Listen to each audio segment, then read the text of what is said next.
down on the inside. Gets on the inside of Elliott Sadler, moves him up the hill. Trying to get behind his brother, Rusty. You're Martha Walker. You can't like seeing this because one of those two lines of cars behind you is going to start to move, and you have to guess which one. Well, that's why he's doing what he's doing. He's just mirror driving all over the racetrack. Oh, trouble! Elliott Sadler over once and a half and on his roof. Now the car tumbling hard onto the pavement in turn 3. Caution is out. A terrible crash. Okay, man. Okay, guys, back it down. We're not racing. Caution's out.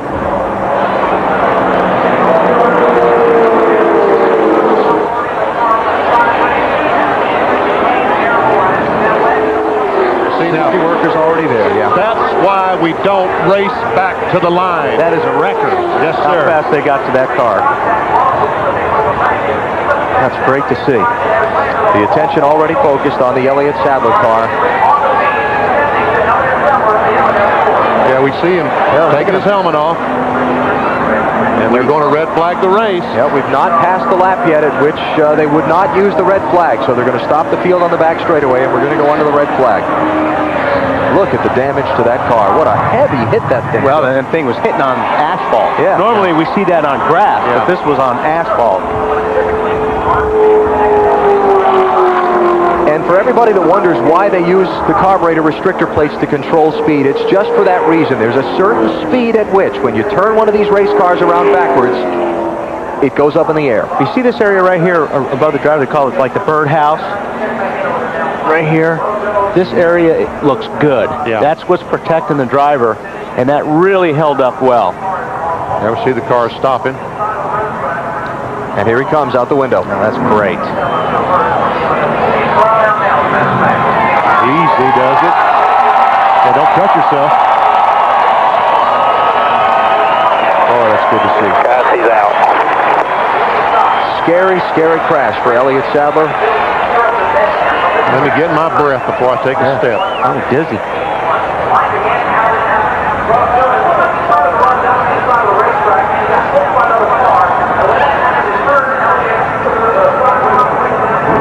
Let's go back and look. There he is, right in the middle. And these guys are Dyson. Go ahead, BP. And there he makes contact. He comes down trying to get in front of Kurt Busch. They make contact. And watch that thing fly. And there it lands on that road you talked about.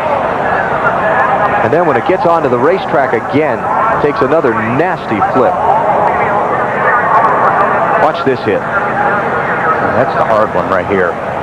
Oh, man.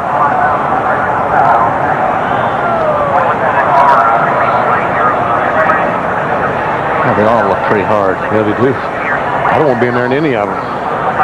Man. And like I said, that car really held up well above the driver. But you see the hood flopping around and the deck lid, the tethers that NASCAR has these teams installed to keep the hood and deck lid work. He took the steering wheel off right away. Yeah. That's unbelievable. He had a crash in practice driving for the Wood Brothers a few years ago at Michigan that looked like that. And see, that's the problem when you get, like I said, when you start mirror driving, and that's what these guys are doing. They're trying to get in front of each other, trying to make blocks this close to the end of the race. You're not going to give a guy a break. You know, something I want you to think about as you're watching these replays again. Watch what I think happened is Elliott reacted to Dale Jr. Dale Jr. started to turn left in front of Elliott, and I think Elliott just reacted to that and moved left. And that's when he came across the front of Kurt Busch. I don't think he was trying to block Kurt. I think he reacted to Dale Jr. making a sudden move to the left, and just instinctively... that could be, but I mean, you're still getting a lot of that going on right now that you don't see any other time of the race.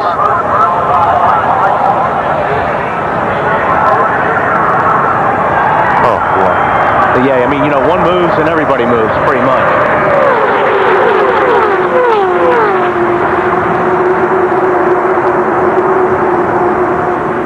Already moving. Steering wheel's off.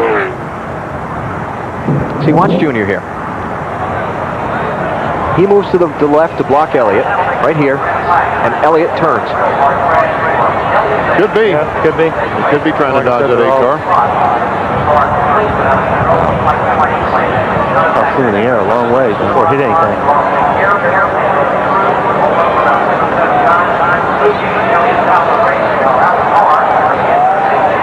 And now the banking kicks the car back to the left.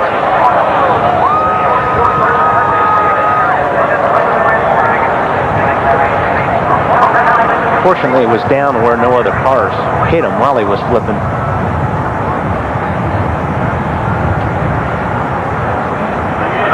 Didn't take that right front tire long to blow out, did it? Flipped 1.5 times in the air. And it's going to catch again and start going.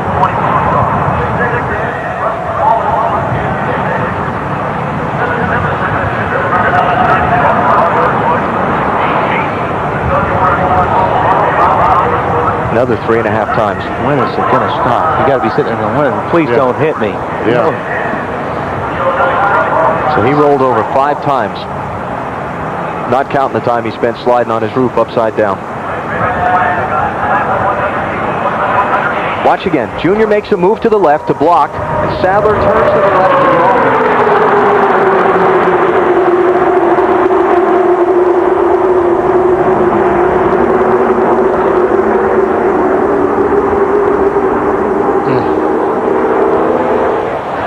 On board with Kurt Busch. There we see the contact, yeah. And there you see the car.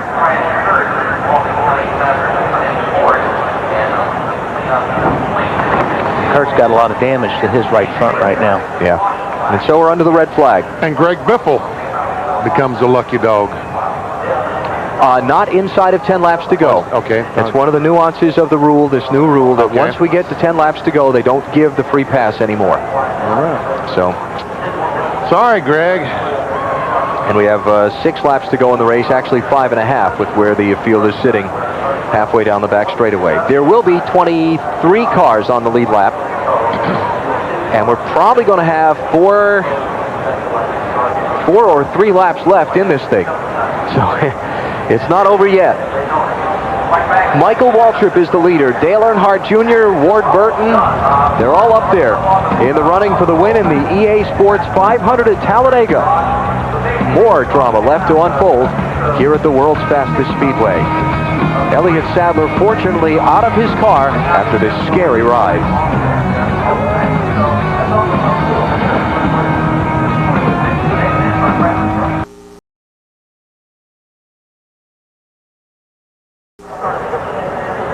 The Talladega Superspeedway quiet late on this Sunday afternoon, but the race has not ended. We are under the red flag after a violent crash involving Elliott Sadler, who has climbed from his race car.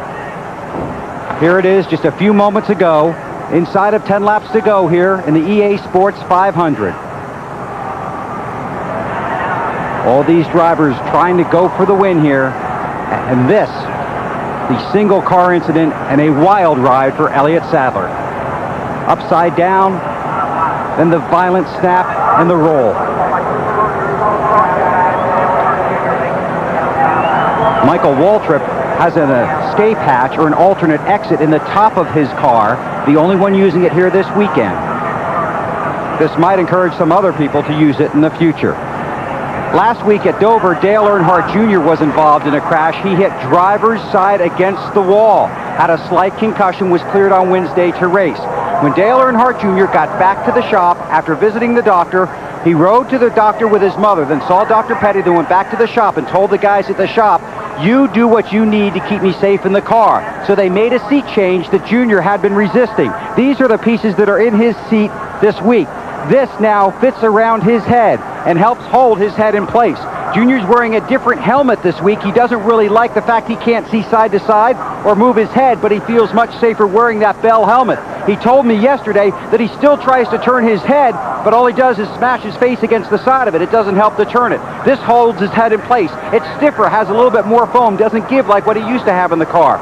Then alongside, he has these pieces that hold his shoulders in place. It helps keep him in the seat. It's a snug fit, but it's not totally the perfect answer. They're hoping to design a new seat for Junior that he could have in the car as early as next week, I was told this morning. He also doesn't wear the Hans device. He wears a Hutchins device, and he said he's examining wearing that. But right now, the Hutchins works much better with the seat he has. So Dale Earnhardt Jr. with a new seat and a new helmet. In fact, they're thinking about modifying the helmet, perhaps to scope out or scoop out some of the sides so he has a little better peripheral vision. So Jr. making safety moves last week. He credited Tony Eury Jr. and Tony Eury Sr. for making the decision for him. Tony Jr. told me this morning it's more than likely his mother and the doctor that convinced him to change seats. So that's the story on Dale Earnhardt Jr. Let's get more from Matt. And right now, Bill, the main item on the agenda, Tony Eury Sr. is winning this race. Your team cars sit second and third. Normally, it's usually the guy that's ahead, the other guy will follow. What are the rules now? Because I do remember hearing Junior say something earlier about he hasn't had a partner since he got off the airplane. Does that still stand? Well, that's what he said. I think I'll stay out of that one, but never know what's going to happen. They're going to be double wide. And, if he don't help Michael, somebody will for sure. So it'll be too wide here for 4 or 5 laps, whatever we got to run here. But we're going to stay out of it this time. Our email wouldn't hold the message that we got the last time we told him to pass Michael. So we'll just keep our mouth shut. We'll stay out of it this time. To Marty Snyder. Well, Matt, the one man who could spoil DEI's party, Jeff Gordon, sitting in 5th, 4 fresh tires. How does Jeff feel about his chances, Robbie Loomis? He feels great about it. First of all, I'd like to say hello to John and Rick Hendrick at home. Leave your TV on because I won't watch the end. I'll call you and watch, see where it shakes out. But, you know, we're looking real good. We see that we got Michael and Dale Jr. up there. We wish Jimmy Johnson of Lowe Chevrolet was up there to be with us right now. But we're going to dig hard and see what happens here at the end. You have no teammate up there. How do you get in between the 2 DEI cars? Jeff Gordon. 2 words, Jeff Gordon. He's got 4 fresh tires. You know, he talked there at the end. He said, I think we'll be better with 4 tires. I can drive back up through there. And I was a little worried when they restarted with 14 to go, and then he caught back up to him. Just did an awesome job right now. Said the only thing I wish I had, Robbie Loomis said, is a seatbelt for the top of this pit box so I could strap in. Yeah, I'll bet. Jeff Gordon sitting on the racetrack now in the middle of that pile of cars that NASCAR will sort out their running order when they begin to roll back under the caution flag. How about Michael Waltrip? Does he have a shot at this thing, Matt? Well, let's talk to Slugger Labby. You knew I was coming down here. Yeah, I saw you over there talking to Tony. I figured you'd come down and try to get something going here. Well, what about it? Are you guys going to team up, or is it going to be every man for himself?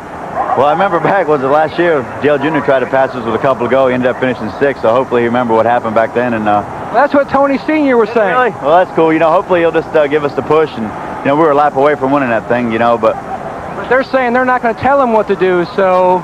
Well, I just heard Dale Jr. tell Tony Sr. on the radio. He says, man, I wish there's anybody instead of Michael in front of me because he knows what I do. He knows all my tricks. And hopefully Michael's got it all figured out. But, man, we've had a heck of a day.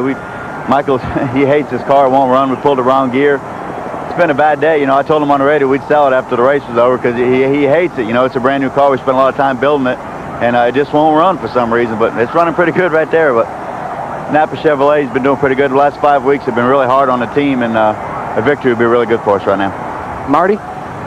Jimmy Fenning, the crew chief for Kurt Busch. What did Kurt say about the contact with the 38, Jimmy? He really didn't say nothing. Next thing he knew, he said somebody came across his hood. He didn't really... It happened so fast, he just saw the 38 coming across his hood, so he didn't really know what was happening. It's going to hurt your chances for a win. How bad is the damage, Jimmy? Well, it's bad enough we got to come in right now and beat the fender out. If we stay out there, we're going to blow a tire and really chew it up. So Kurt did an awesome job today. You know, that's plate racing. They did a great job coming from the back to the front. They do have a lot of fender damage, and they will have a tire rub unless they come down pit road. And Marty, would you believe they're short on fuel too? No, we're just kidding. That's what we're joking around about. We came down here, but where do you guys stand now? How do you think this is going to shake out? I'm not sure yet. We're somewhere between probably 4th and 10th, 7th maybe. We'll just have to see how it shakes out and the way NASCAR looks at it. But it's just been a kind of a weird day. Getting that flat tire really hurt us, and we finally got the lap back, and Ryan just did a great job driving back up through the field. And we're in good shape fuel-wise, so we'll see what happens. And a very impressive job by him behind the wheel. How big if you guys could pull it off and get your first plate win? It'd be fantastic. I mean, to get Roger's first plate win would be awesome. But hopefully we can just get out of here with a good finish and a car that's still in one piece and go on to the next race. Marty? It's been an interesting day for Tony Stewart. Greg Zipadelli is crew chief. Well, you guys have really worked hard. You've been back. You've been up to the front. Does he have enough to get past those DEI cars? I don't know. It depends on what kind of run we get. We miss the gear a little bit, so when we get spread out or get in the wrong situation, it doesn't pull up a little bit. But you know, for not having any practice yesterday, really, Tony's done a great job. His team's done a good job, and hopefully we can get out of here with a good, strong finish for Home Depot. How has Tony felt in the car today? He's been great all day.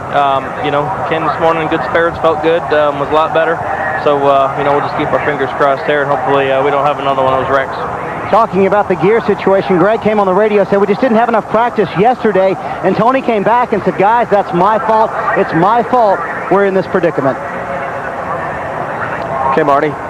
Yesterday, if you just joined us, Tony Stewart, I guess Friday night, developed a migraine headache and was very, very sick and did not practice the car tomorrow. Dave?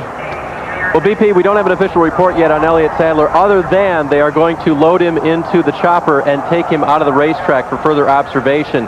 Remember last week they did that with Dale Jr. to avoid the traffic problems and just make sure they get him there as quickly as possible to be further evaluated. We have some more information on his condition. We will let you know. And, you know, I just took note of the words on the side of the helicopter there, lifesaver. And after looking at the way that car wrecked, I guess we'd have to say the safety equipment that Elliott was wearing, definitely. Yeah. Good observation. Caraway Medical Center, excellent reputation, not far from here. It's down in Birmingham, Alabama. And so we'll get whatever update we can on Elliott Sadler. But again, we did see him climb from the car under his power and work with the safety officials there tending to him. Now they're getting set to fire the cars up on the backstretch. They're going to open the pit road as they come by the first time.